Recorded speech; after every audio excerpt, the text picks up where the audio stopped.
Iha! Dorong terus. Seru loh main dorongan dari tampah ini. Apalagi mainnya sama teman-teman. Perkenalkan, namaku Tole. Hehehe. Ayo semangat. Biarpun sederhana, mainan ini buatan kami sendiri loh.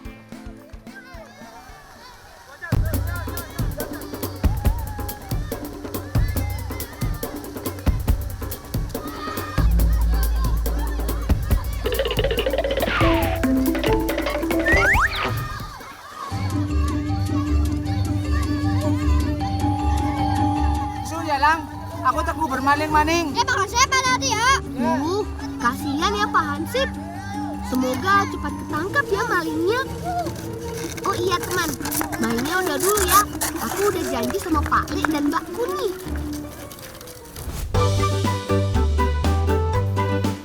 Lek, kasih begawan deh, Lek. Ye, gawa tapi rewangi disit ye. Ramah gelap, ayo. Ini dia kebun umbi ganyong milik Pak Leku. Ganyong adalah tanaman umbi yang mulai langka teman. Sebab tak banyak yang menanam ganyong dan memakannya. Sama seperti ubi atau singkong, ganyong kaya akan karbohidrat dan bisa dijadikan makanan pilihan pengganti nasi. Indes, lang terus na ya. Mbak balik di sit. Iya. Yuk, Mbak. Cuplang, gendut, gondes. Ayo, ambil semua umbi ganyongnya. Oh iya teman, khasiat umbi ganyong banyak loh. Salah satunya menyembuhkan penyakit diare, radang, dan panas dalam. Sudah cukup banyak nih. Yuk, kita olah ganyongnya.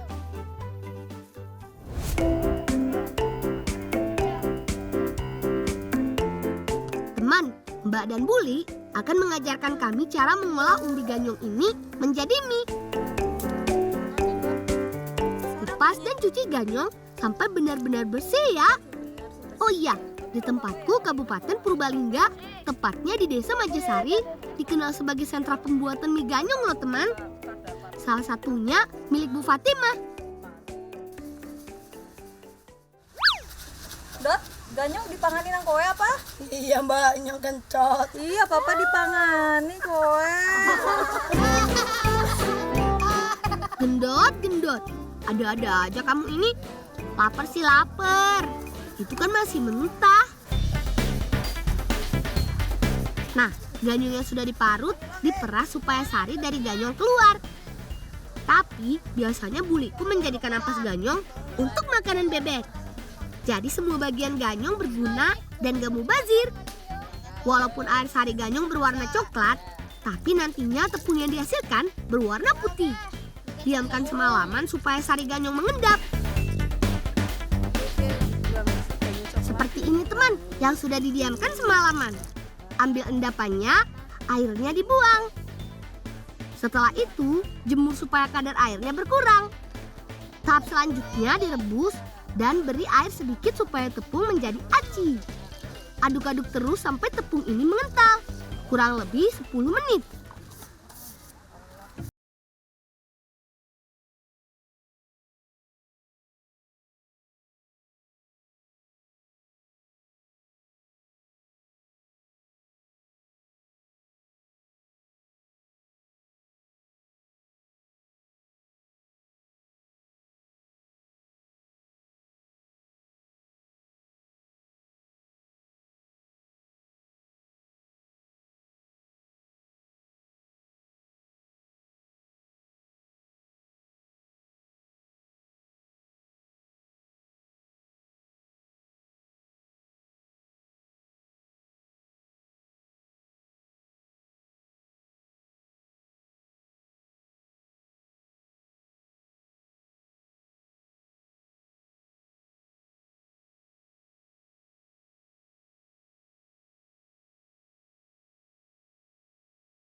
buat olahan mie ganyong yang lain dari biasanya loh. Penasaran kan? Siapkan dulu bahan-bahannya seperti gula merah, singkong, tepung terigu, kelapa. Biasanya ongol-ongol dibuat dari tepung sagu atau tepung singkong.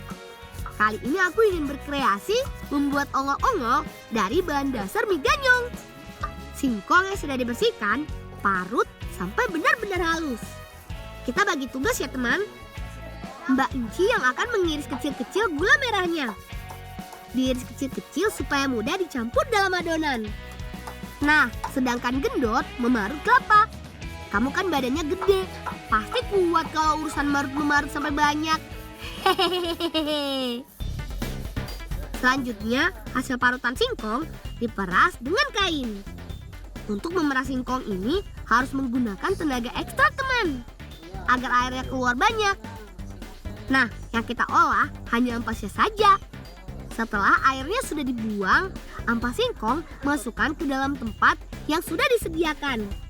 Sambil menunggu ampas banyak, kita bikin pewarna alaminya yuk teman.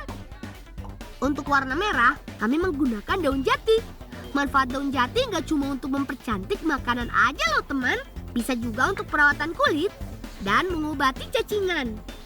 Nah, teman-teman bisa kok menggunakan pewarna alami dari daun jati. Selain banyak khasiatnya, juga lebih sehat. Warna hijau kami menggunakan daun pandan teman. Nggak cuma untuk pewarna aja. Aroma pandan menenangkan dan menambah nafsu makan. Sedangkan warna kuning dari kunyit. Kalau ini sih urusan Gondes. Dia suka sekali dengan aroma kunyit teman. Pewarna alami sudah jadi deh. Sebelum dicampurkan dengan pewarna, campurkan ampas singkongnya dengan tepung. Lalu aduk dan beri gula sedikit. Setelah adonannya jadi, campur dengan pewarna. Aduk-aduk terus sampai adonan benar-benar berubah warnanya teman. Barulah masukkan mie ganyongnya. Mie ganyong ini sudah direndam pakai air panas ya. Jadi teksturnya mudah dicampurkan ke dalam adonan. Aduk deh sampai tercampur semua. Proses terakhir tinggal dimasukkan gula merahnya. Bentuk bulat-bulat. Gendut, bikin yang banyak ya. Jangan terlalu besar. Secukupnya saja. Nah, sudah jadi. Tinggal kukus deh. Kalau urusan merebus, serahkan kepada Gondes dan Cuplang teman. Eits, tapi ditemani sama Mbak Ica ya. Kalau mereka berdua bisa-bisa kurang matang atau malah jadi gosong.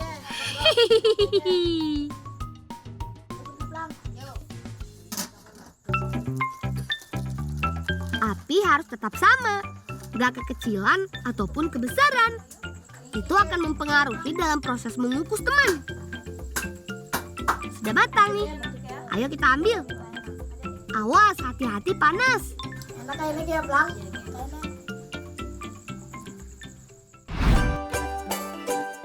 Tada! Ini dia ongol-ongol mie ganyong. Gimana teman? Tertarik untuk membuatnya kan? Tunggu apa lagi? Ayo habiskan. Rasanya mantul. Mantap betul. Tekstur mie ganyongnya masih terasa teman. Perpaduan yang sangat pas. Hehehe.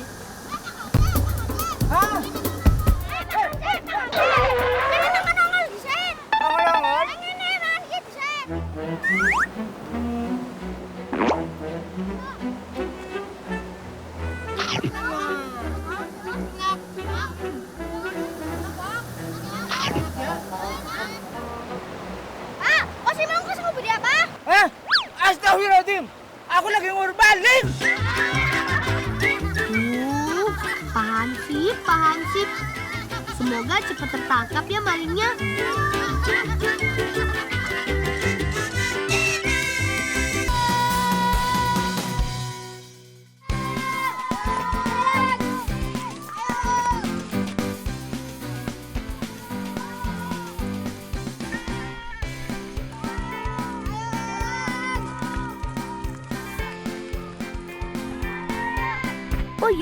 sebentar lagi akan ada acara besar di desaku. Termasuk kami yang dapat tugas double hari ini.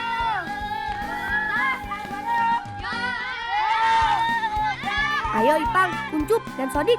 Kita harus segera sampai di tempat kakak.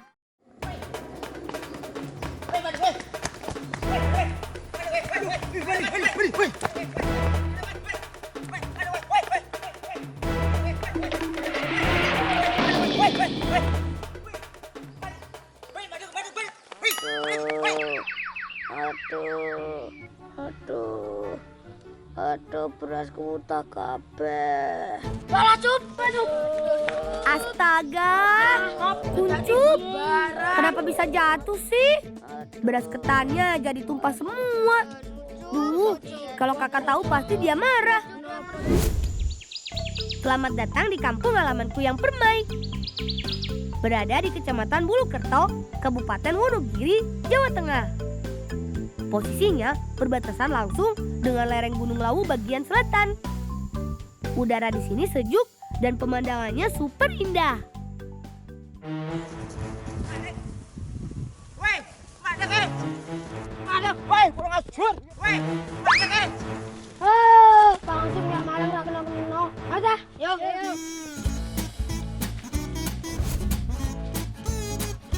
Menjelang acara, hampir semua warga desa sibuk. Seperti ibu dan kakakku ini. Mbak, iki gapleke. Heeh lang dikeken kono wae saiki ngewangi mbake. Nggih.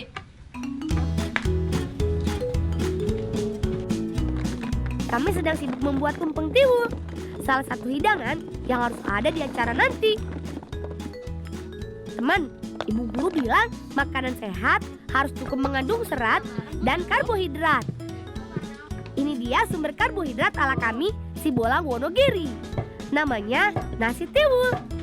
Saat musim kemarau panjang tiba, nasi tiwul menjadi sumber pangan selain nasi beras. Nasi tiwul dibuat dari gaplek atau singkong yang sudah dijemur sampai kering. Kata ibuku, sejak dulu orang tua kami menjadikan gaplek sebagai cadangan pangan saat musim kemarau panjang datang. Gaplek kering bisa bertahan lebih dari 1 tahun. Apalagi kalau disimpan di pogo atau tempat menyimpan makanan di atas tungku memasak atau pawon. Dengan menggunakan tampah, serpihan gaplek hasil tumbukan perlahan berubah menjadi tepung yang halus. Kami menyebutnya diinteri, yaitu cara menyaring tepung gaplek dengan diputar di atas tampah.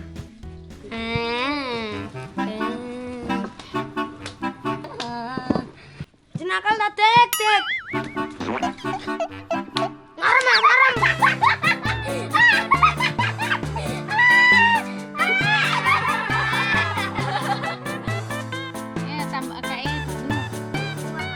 Tepung yang sudah halus lalu dicampur dengan sedikit air dan digosok sampai berbentuk butiran kecil-kecil. Karena kami sedang membuat tumpeng tiwul, airnya sengaja kami beri pewarna. Nah, beres deh. Tinggal dimasak. Lang, wis rampung gendang didang lang. Mak. Cara membuat tumpeng tiwul hampir sama dengan membuat tiwul biasa. Bedanya karena diberi pewarna, tiwul harus dimasak berlapis. Isi terus sampai kukusan penuh. Dengan api sedang, tumpeng tiwul akan masak setelah kurang lebih 30 menit dipanaskan. Nah, ini dia hasilnya. Bagus ya teman. Kalau begitu, aku berangkat dulu ya kak. Karena tumpeng tiwulnya harus segera sampai di tempat acara.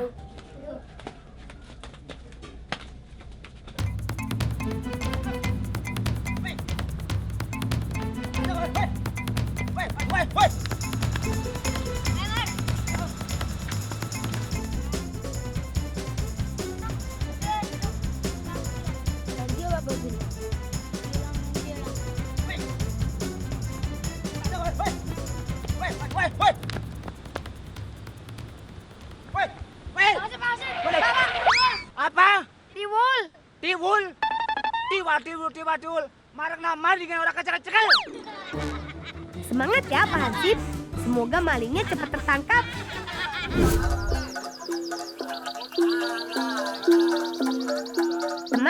kami orang Bulukerto menyebut acara ini Ngerekso Bumi. Di tempat lain sering disebut juga Bersih Desa. Biasanya diadakan setahun sekali pada bulan Muharram atau bulan Suro pada penanggalan Jawa. Salah satu tradisi Jawa kuno ini tetap dipertahankan sampai sekarang karena banyak menyimpan nilai positif, terutama untuk keselarasan antara manusia dengan alam sekitar.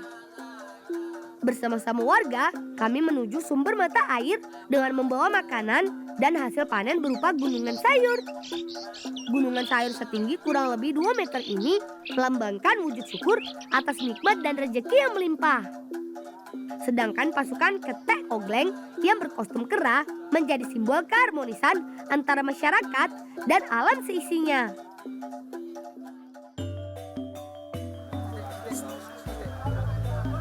Tujuan akhir dari kirap gunungan sayur ini yaitu sumber mata air yang berada di hutan Gendol. Posisinya tepat berada di lereng Gunung Lawu. Di sini acara serah terima hasil bumi dilakukan.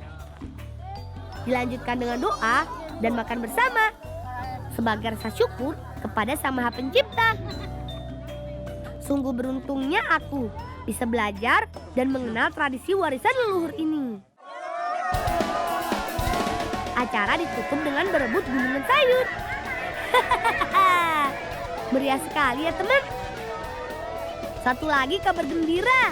Usaha dan perjuangan Pak Hansip mengejar maling akhirnya berhasil juga. Tidak hanya aku, tapi semua warga terlihat sangat senang hari ini.